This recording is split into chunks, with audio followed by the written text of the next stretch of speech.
Hey guys, one of the many joys of being an expat here in the UK is trying to figure out that healthcare. That was sarcasm, just in case it wasn't obvious. For those of you who don't know me, my name is Alana and I'm a Canadian, but I have been living here in the UK for the last 7 years. Healthcare and how to use the healthcare and what was allowed for me as an expat was something that really freaked me out. So today I'm going to tell you everything you need to know. So first up, what is healthcare in the UK? Now, it is called the NHS, which stands for the National Health Service.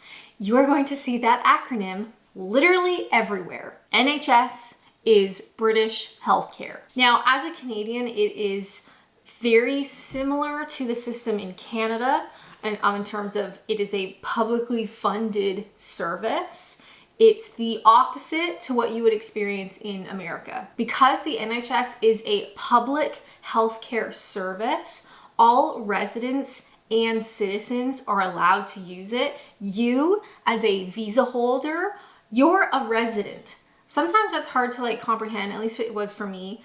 But you are a resident, you are allowed to use the NHS just like a British resident or a British citizen would. Now, as part of your visa application, you would have had to pay the NHS surcharge, which unfortunately is only increasing in price. So this is a non-negotiable fee as part of your visa. Every time you renew your visa, every time you apply for a new visa, you have to pay this NHS surcharge. And you have to pay that cost in full as part of your application. Unfortunately, the cost of this NHS surcharge is continuing to rise, unfortunately. Don't be confused because pretty much all visas are more than 1 year. So that is just the cost per year. You'll have to calculate over the course of your, say, 2.5-year visa or whatever, what the full cost would be. And the same amount will have to be paid for any dependents that are applying as part of your visa. Next up, let's talk about hospital treatment. So you can visit the hospital for free like anybody else. Now, I say for free, as in you do not have to pay when you arrive at the hospital. Of course, you're paying this NHS surcharge and you are, paying taxes towards the NHS, but you do not have to pay at the point of contact. So if something should happen to you while you're in the UK, you are on a visa, perhaps a student visa or an unmarried partner visa, and something happens and you need to go to the hospital, go to the hospital. And don't worry that you're going to be given a giant bill for being seen at the hospital. That's not how it works. Go to the hospital should you need to. You are allowed to, just like any other citizen. So how does healthcare work in the day-to-day life of an expat? So there's a couple of different scenarios that you might come across. If I need to, I'll visit my doctor. So here in the UK, they call them GPs for general practitioner, but it's like your everyday doctor. So I can book an appointment, I can go visit them, I don't have to pay for seeing them, I don't have to pay for the appointment.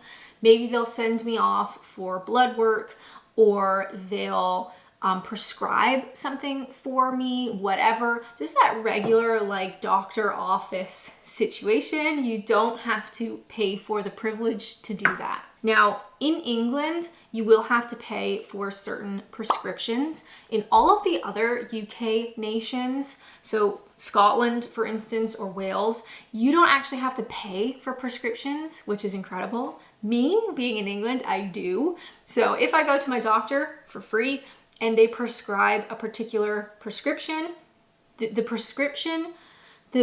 prescribing is free, but when I go to the pharmacy to pick it up, I will have to pay. However, I will say prescriptions here are very, very cheap. Now, in more urgent situations, if you needed to go to the emergency room, so Canadians would call it ER, the emergency room. Here it's called A&E, so accident and emergency. That is something has happened and you need to go to someone immediately.